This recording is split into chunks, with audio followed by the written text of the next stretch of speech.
Hey, Sweet Peas, Basic Prepper Mom Myra here. Want to go over some statistics with you just to let you know exactly where we're at in the production or in our food situation. So I think the biggest thing that's in the news currently is bird flu. Now, there's some people out there that say that that's not really bird flu, that it's, somebody saying it's bird flu. Whether that's the point or whether that's the case, it doesn't really matter, to be quite honest. So far, they have, it was over in the Midwest. It's actually been detected in Texas at a commercial bird facility there, and they're in the process of culling all of those birds. So far, since this outbreak, and they are saying that this is the worst outbreak of bird flu that they have seen. I have notes here, so please excuse me.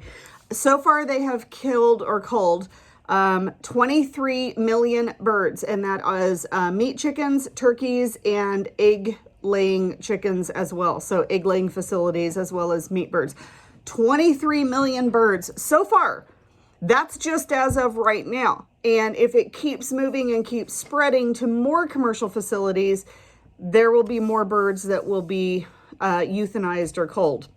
Now, what does that mean for us? Well, it means that egg prices are going to go up about 50%, and you can guarantee that chicken and turkey prices are going up.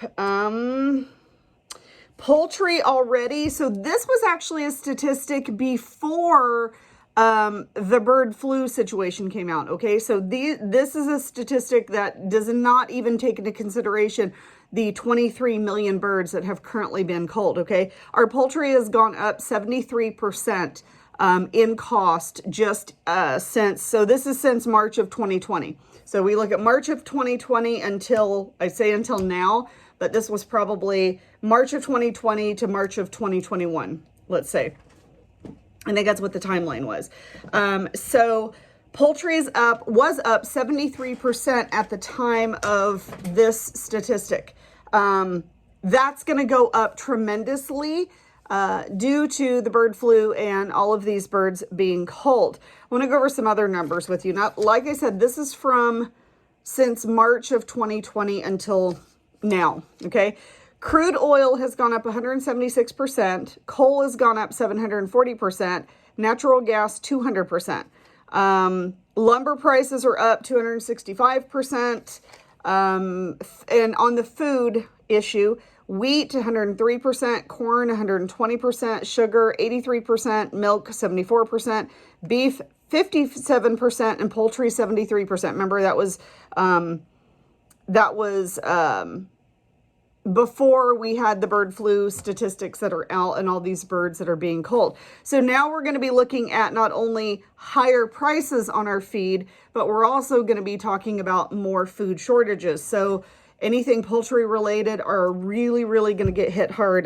This industry was hit hard 2 years ago, 2 and 3 years ago with the bird flu that came through. They're saying that this one is worse, which means it could take out even more birds. So it's just a very, very sad fate, and it's kind of quickly moving its way toward across the United States.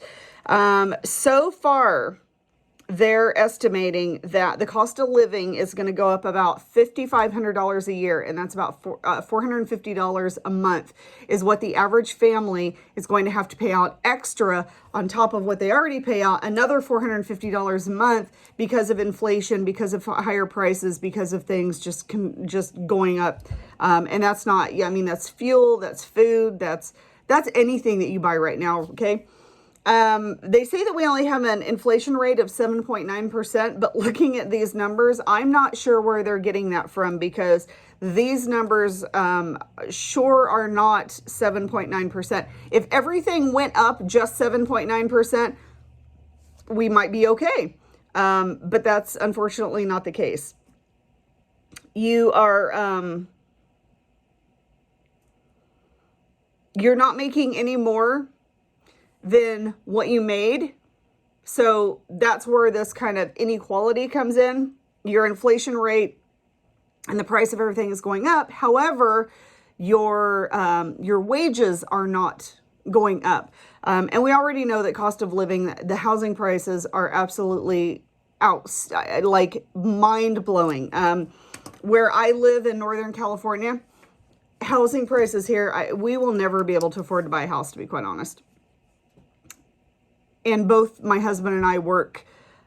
It astonishes me as to what the housing market is doing right now. Now, you would think at some point that has to come to a bubble and kind of explode, and that might be the case. We might see another housing burst like there was in 2007, but I don't think it'll be quite as bad. But it might be. You never know.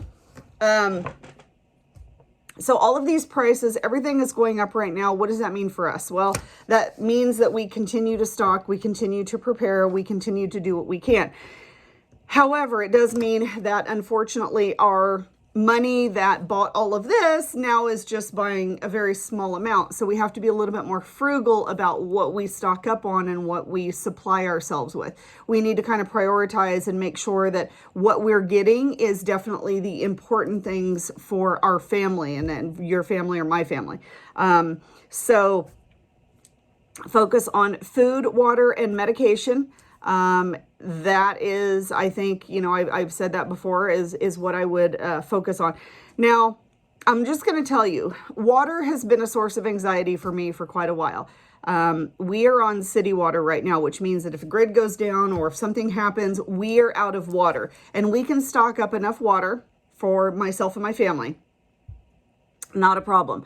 Short term, not a problem. We could probably even do it long term. However, when you talk about being self-sufficient and raising your own food, you're talking about livestock, you're talking about animals, you're talking about having a garden, right?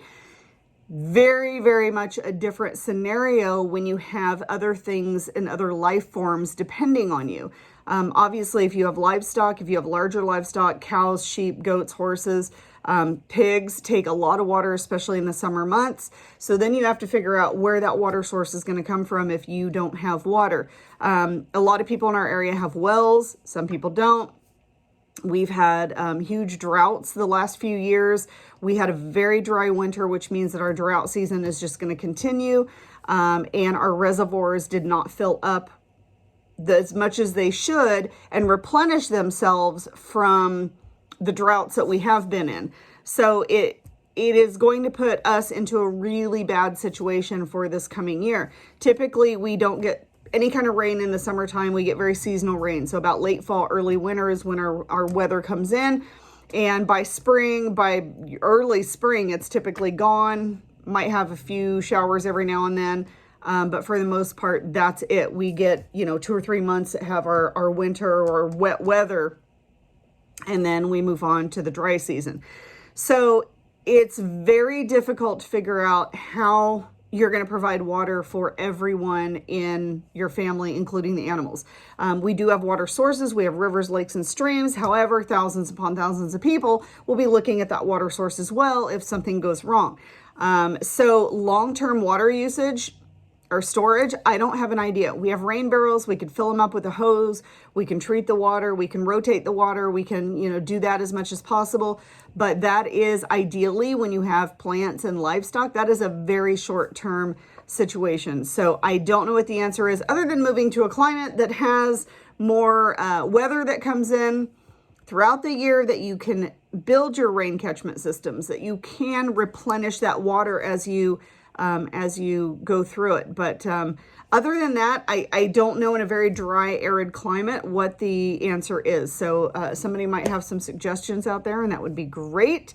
But as far as everything that's going up right now, the bird flu situation, the percentages of everything going up, I think that we still need to continue to stock. I think it's going to just get worse. We also know that China has now shut down. They're pretty much on lockdown. They're saying that the, that V thing that's going through there now is even worse than the first time it came through. Shanghai has just been shut down. They're on lockdown, which means that nothing is getting shipped out. Nothing is getting manufactured. Nothing is getting made or exported. So we might not see them right now as far as big shortages.